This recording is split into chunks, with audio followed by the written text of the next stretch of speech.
students, welcome back in ABC of Social Science channel. Today I will teach you chapter 9. The treeless grass means वैसे घास के मैदान जहाँ पे trees बहुत कम पाए जाते हैं या बिल्कुल ही नहीं पाए जाते. What are grasslands, students?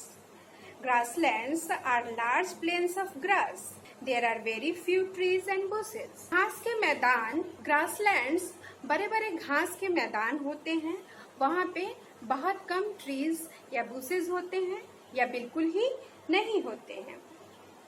They grow in warm and dry places where there is too little rain for forest to grow. ये ऐसे जगह पर होते हैं ग्रासलैंड जहाँ पे बहुत कम बारिश होती है और वहाँ पे ट्रीज एंड बुशेज ग्रो नहीं कर पाते हैं, लेकिन इतनी बारिश होती है कि वहाँ पे ग्रासेस ग्रो कर पाते हैं और इस तरह से वह लैंड जो है वो डेजर्ट में कन्वर्ट नहीं हो पाता है.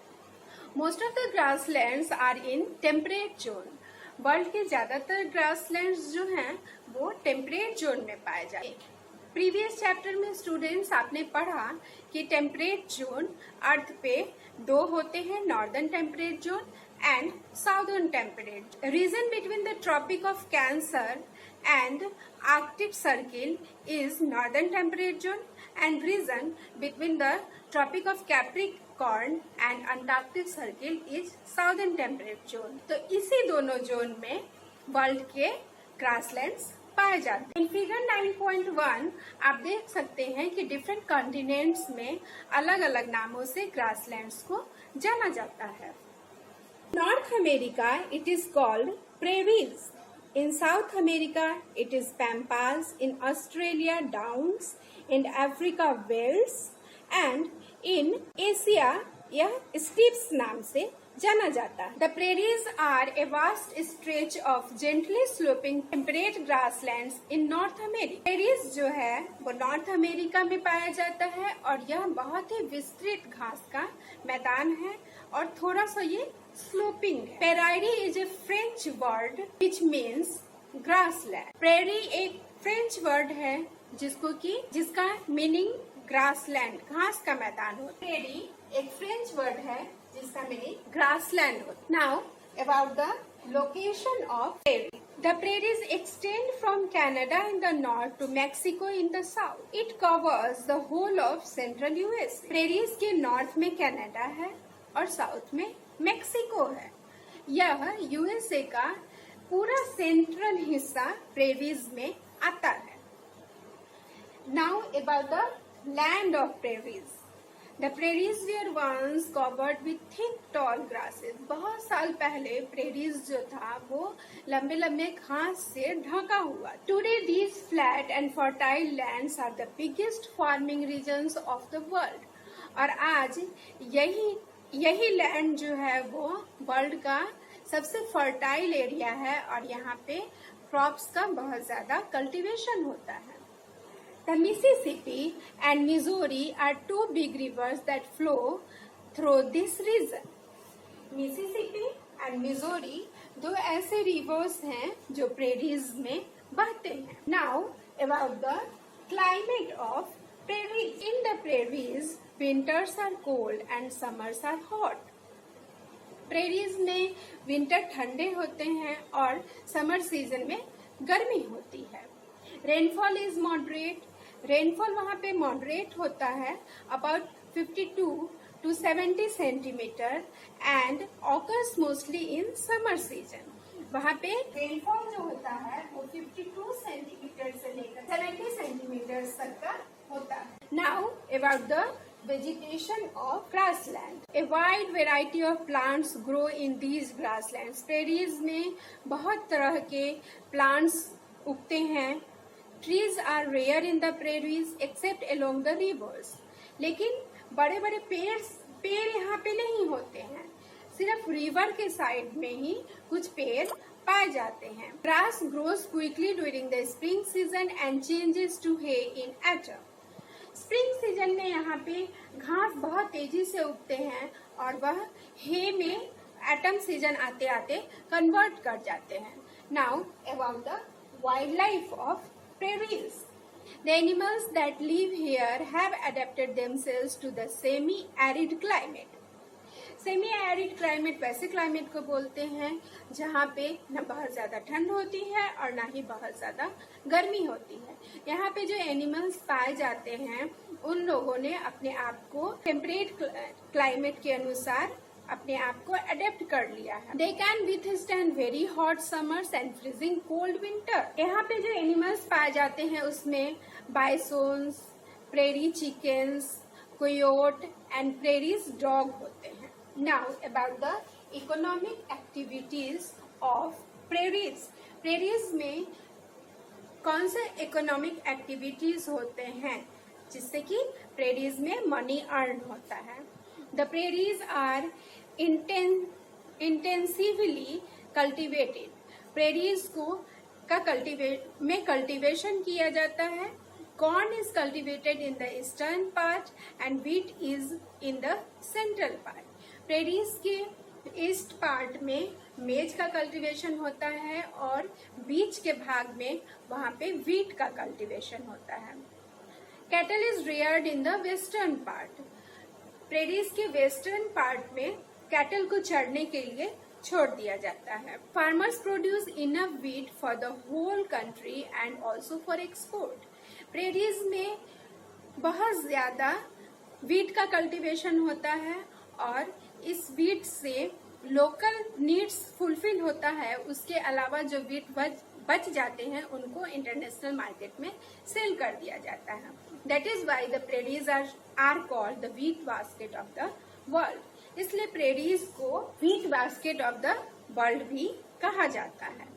Other crops grown here are barley, rye, oats, lentils, mustard, peas and beans. इसके अलावा ये सारे क्रॉप्स भी प्रेरीज में ग्रो करते हैं। The prairies also have meat packing factories, dairy farms and flour mills. Prairies में क्रॉप्स कल्टीवेशन के अलावा मीट पैक करने का फैक्ट्रीज भी लगाया गया है, डेयरी फार्म्स भी स्थापित किए गए हैं और फ्लोर मिल्स भी यहाँ पे लगाए गए हैं। Many minerals are found here. Prairies में कुछ मिनरल्स भी पाए जाते हैं। Lignite, coal, mineral oil and natural gases are mined in large quantity. Gold, silver और पोटास भी यहाँ पे माइन किए जाते हैं। The availability of these minerals has led to the development of ore crushing factories and oil refineries. चूंकि इतने तरह के मिनरल्स यहाँ पे मिलते हैं इसलिए यहाँ पे ore crushing factories and ore refineries भी स्थापित किए गए हैं। An extensive network of roads, railways and canals in this region coupled with industries have made the prairies one of the most industrialized regions of the world. यहाँ पे यह तो अच्छा कल्टीवेशन होता ही है, साथ में रोड्स, रेलवेज और कैनल्स का जाल बिछाया गया है। इसके अलावा यहाँ पे इंडस्ट्रीज भी लगाए गए हैं। ये सारी चीजें प्रेरीज को वर्ल्ड का सबसे इंडस्ट्रियलाइज्ड रीजन में बदल देता है। Now about the life of the people. The next topic is life of the people. European settlers converted these huge grasslands into farmlands. Europe के लोग जो पहले आकर के प्रेरीज में बस गए उन लोगों ने इस ग्रासलैंड को बहुत बड़े फार्मलैंड में बदल दिया। An average farm here is spread over thousands of hectares. यहाँ पे एक फार्म का एवरेज एरिया जो होता है वो हंड्रेड्स हेक्टेयर्स का होता है। Farmers live with their families on the farms. Farmers अपने फैमिलीज के साथ इन फार्म्स पे रहते हैं। इसके अलावा सम वर्कर्स और हेल्पर्स भी उनके साथ फार्म्स पे रहते हैं। ये लोग फार्म में बने होम स्टीड में रहते हैं। होम स्टीड ऐसे हाउसेस को कहते हैं जो कि फार्म पे बने होते हैं। The entire farm work of ploughing, sowing, harvesting, threshing and winnowing and sorting of food grains is done by machine. Farm के में जितने भी फार्म वर्क होते हैं वे सब सारे फार्म वर्क जैसे कि खेत को जोतना, बीज को बोना, फसल काटना, फसल से ग्रेन्स को अलग करना, फिर उनको स्टोर करना, ये सारे काम वहाँ पे मशीन्स के थ्रू होते हैं। ह्यूमन लेबर का बहुत कम उपयोग किया जाता है। Food grains are stored in silos. Dairies में सिलोज पाए जाते हैं। सिलोज सिलेंड्रिकल स्ट्रक्चर्स होते हैं। सिलोज सिलेंड्रिकल स्ट्रक्चर्स होते हैं और इन्हीं में ग्रेन्स को स्टोर किया जाता है। स्ट्रक्चर्स होते हैं जिसमें ग्रेन्स को स्टोर किया जाता है। Thus only a few workers are needed to cultivate thousands of hectares of farmland. इस तरह से 1000 हेक्टेयर फार्मलैंड को कल्टीवेट करने के लिए कुछ वर्कर्स ही काफी होते हैं, क्योंकि यहाँ पे मॉडर्न मशीन्स का यूज किया जाता है।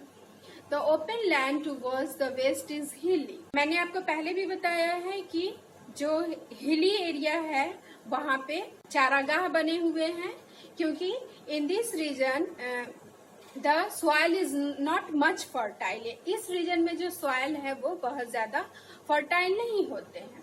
Cattle is reared mainly for meet and milk. Cattle का रेयरिंग इसलिए किया जाता है ताकि उनसे मीट एंड मिल्क पाया जा सके। A large part of the total meat produced is consumed locally.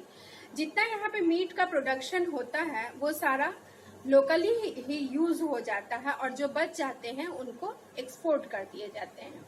Many dairy farms have also been built. यहाँ पे बहुत सारे दूध उत्पादन केंद्र भी स्थापित किए गए हैं। Most of them are situated near cities. ज्यादातर जो हैं दूध उत्पादन केंद्र वो शहरों के पास बनाए गए हैं। Big dairy farms have modern facilities for processing milks. जितने भी यहाँ पे बड़े डेयरी फार्म्स है सब में मिल्क को प्रोसेस करने के लिए मॉडर्न मशीनरीज का यूज किया जाता है। Machines have almost replaced manual labour in dairy farms as well. जिस तरह से फार्मिंग में मशीन्स ने मैनुअल लेबर को कम कर दिया है, उसी तरह से डेयरी फार्म्स में भी ज्यादातर प्रोसेसिंग का काम मशीन्स के थ्रू होता है और वहाँ पे मैनुअल लेबर का रिक्वायरमेंट ज्यादा नहीं होता। So this is the end of chapter 9 students. We will meet in next class.